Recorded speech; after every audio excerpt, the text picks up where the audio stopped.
Yaxshimisiz do'stlar, men sizlarning onda-munda astoydiligi qilgan do'stinglar yandan bayon. Yilda bir keladigan oliy maktabga o'quvchi qabul qilish fasli yana yetib keldi. Qani, biz bu Toni ismli qiziqarli imtihon beruvchini ko'rib boqaylik. Oliy maktab imtihonidan o'talmasa, oliy maktabda o'qiy olmasa qanday qilish kerak? Albatta, o'z bir oliy maktab qurib chiqish kerak-da. U ota-onasini aldash uchun bir necha yaxshi do'stlarini tepib kelib, bir oliy maktabni qarg'ulachi to'qiydi. Qabul qilish uqtirishini yolg'ondan yasab, soxta organ to'g'ri ochidi. Bu ishlar yetmaganda Toni yana bir tashlandiq yerni tepib, do'stlarini boshlab kelib, bir maydon yolg'ondan maktabga kirish murosimi o'tkazdi. O'ylamgan yerdan u kuni mamlakatning har qaysi joylaridan ko'plagan o'quvchilar tizimi oldirgani kelib, Tonining o'yinini rostga aylantirib ketdi. Amdilikda yig'ishtiruvog'ini bo'lmaydigan holga tushib qoldi. Hattoki o'qish pullarini topshirib bo'lgan edi. Siz buni faqat kinoga vaqalik deb qaramsiz, lekin tarixda haqiqatan shunday bir ish bo'lgan edi. U bo'lsa-mu Amerikadagi dangliq bo'lgan Chapman universiteti maktab qurilish tarixidan o'zgartib ishlangan kino qabul qilish uqtirishi. Ayni vaqtda kinoni ko'rib bo'lgandan keyin men faqat bu bir kulkilik vaqalik deb qaragan. Lekin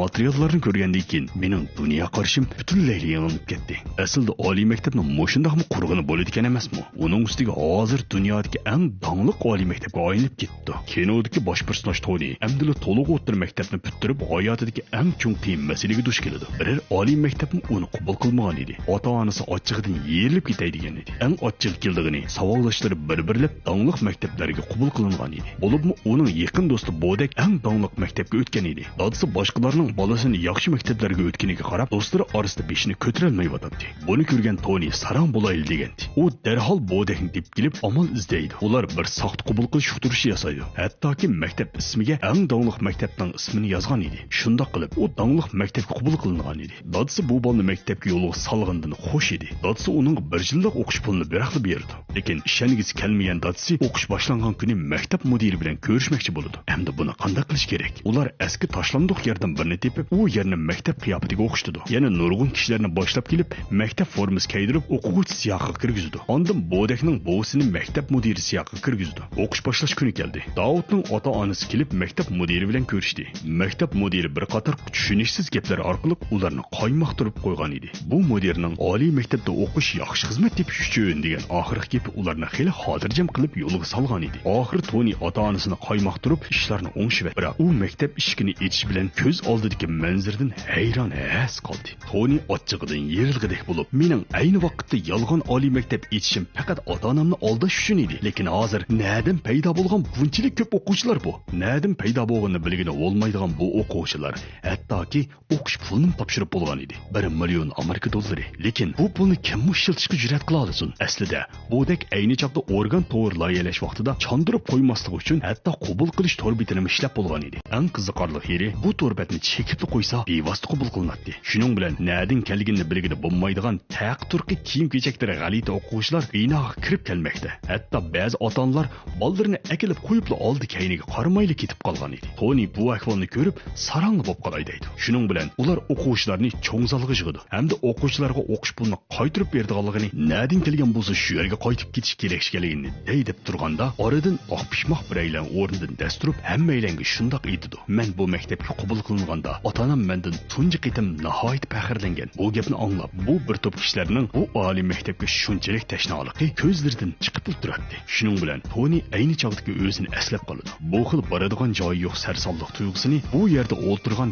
kim his qilib baxmagan edi. Qilsaq qildik debla Nanxamun universiteti mo'shundoqlik qurildi. Bu oliy maktab shuningdan boshlab bir to'p o'quvchilarning uyi bo'lib qoldi. Oliy maktab hayoti rasmiy boshlandi. Maktabdagi bolalar butun kun tantana qilishni boshlaydi. So'zish, kulchki yig'ilishi, to'lg'im usul yig'ilishi, har xil tugamas yig'ilishlar. Bunda qaynam tashqinlikqa cho'mgan maktabni ko'rib, rost gapni qilsam, mening o'qish pul topshirib o'qim kelib ketdi. Lekin bolalar har kuni bekor yuradi. Bundaq 3 yil o'tib ketsa-mu bir amal emas-da. Toni darhol maktabni o'qitish yo'nalishini izlash uchun yandagi maktabga bordi. Gapni agitib, uni buni so'rab, noyati tezda muallimning dars so'zlashining zerikishlik, o'quvchilarning besimining ig'ir, hamma odam oldirab tinabli yurdiganligi, hatto savodashlar yig'ilishida yana ig'ir kamsitish va bir taraflama qarash bor ekanligini, hattoki yaxshi do'st Bodekning semiz bo'lganligidan bu yerda har kuni shakli o'zgargan bo'za qilishga uchraydiganligini ko'rib, bundaq kayfiyatning cho'qim u oshgan maktabga mos kelmaydiganligini his qilib, maktabga qaytgandan keyin u bir amalni ko'rsatdi. U har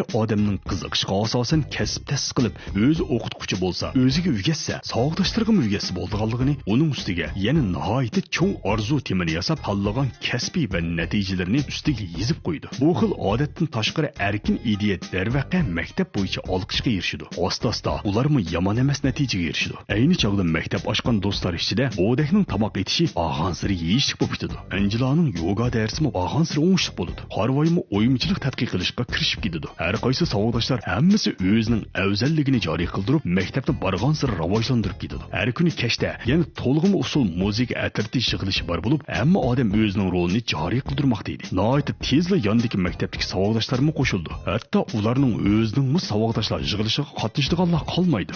Bizning odamlarimiz haqiqatda Tonining burungi ko'ngildagi oshiq bo'lgan qizmi kelgan bo'lib, bundaq sirliq oliy maktab kayfiyatiga qarab, uning ustiga o'g'il do'stining osiylik qilishi va g'oyat zo'r o'g'inish besim ostida bu qizmi ularga ketilib ketdi. Lekin haqiqiy bir oliy maktab ichish qandaqsiga bundaq oddiy bo'lsin? Kelidigina homini keladi degandek, savodashlar uyushmasi boshlig'ining cheqib qo'yishi bilan hominning maktab mudiri keladi. Hamda buning hammasi yolg'on bir aldamchilik deydi. Toni oliy maktabga o'tolmay ota-onasini aldash uchun o'z yolg'ondan bir maktab qurdi. Ismini yondagi 100 yillik dangliq maktab Xomin universitetidan ko'chirgan Janubiy Xomin universiteti deb atagan edi. Oxirida ular yana bu soxta oliy maktabning sud hukm kunini kutib oladi. Chunki Xomin o'quvchilar uyushmasi boshlig'ining chiqimchiligi bilan Xominning maktab mudiri necha 100 nafar oldinib qolgan ota-onani taklif qilgan edi. Maktab mudiri ko'pchilikning oldida bu ishlarning atti-bashirini yechib tashlaydi.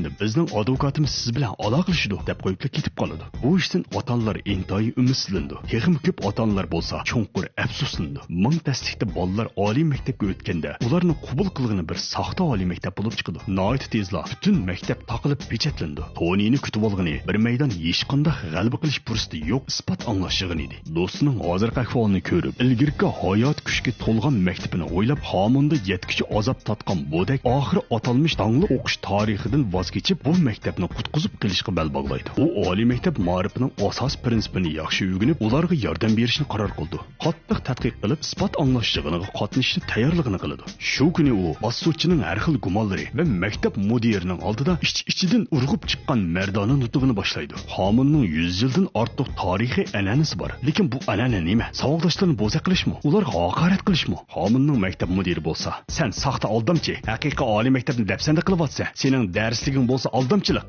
Sen bir jinoyatchi deydi. Siz bilamsiz, jinoyatchi degan dal sen. Chunki siz bolalarning ijodchiligi va qizg'inligini tortib oldingiz. Haqiqiy o'rganish bizning bu yerda. Sizlarning yaxshi ko'rish, ko'rmasliginglardan qat'iy nazar, bu bir amaliyot. Muallim va sinfning hojati yo'q. Hargizmi sizlardek soxta an'ana va pul bilan o'rganish emas. Biz o'rganishni tashlab qo'ymaymiz. O'sib yetilishni texmi to'xtatmaymiz. Biz o'zimizning tuproqqa singdirgan g'oyimizni hargiz unutib qolmaymiz. Biz Janubiy Xominning xo'jayini, shundaqla mangu bu yerning xo'jayini. Mayli sizlar tasdiqlanglar yoki tasdiqlamanglar, bizni o'zgartirmaysizlar. Oldi voz kechinglar. O'quvchilarning ijodchiligi va qizg'inligini qo'g'daydigan ma'rif prinsipi bo'yicha bosh taftish umiki kengish orqali bir yillik sinab ishiltish muddatini berib, ularni o'qitish ideyasini dalillamoqchi bo'ladi. Shundoq qilib, Janubiy Xomin universiteti rasmiy qurildi. O'quvchilarmi maktabga qaytib keldi. Ular o'zaro o'gitish va o'rganadigan maktabni davomlashtirdi. Shuning bilan bu filmni oxirlashdi. Mana bu yerda mening esimga bir ish kelib qoldi. Freeman o'rganish uslubini ko'pchilik bilan o'rtoqlashmoqchi. Kasbiy bilimlarning eng yuqori unumli o'rganish usuli o'zini mush kasbning o'qituvchisi deb qarab, bilim nuqtasidan chiqib turib ko'pchilikka yetkazish. Bundaq bo'lganda o'zi eng aniq tushunalaydi. Asli tutish qobiliyatimi eng mustahkam bo'ladi. Janubiy Xominning bolalari dal mushkil usulni qo'llangan. Har xil bilimlarni puxta egallagan o'quvchilar asl o'qituvchisidan qabul qilishga qaraganda zo'r darajada yuqori ko'tarilgan edi. Bu hikoyaning aslisi 1861-yil qurilgan Oplisin viloyati Chapman universiteti. Bugungi kunda 100 yillik tarixga ega dangliq maktab. Uning kino kasbi dunyo bo'yicha oldingi qatorda turdi. Shunga bu hikoya bizga dunyoning adolatsizligidan og'rinmay, o'zimizni bek nozik tutmay, muvofiq nishon belgilab turib, odillik bilan izlanishimizni aytadi.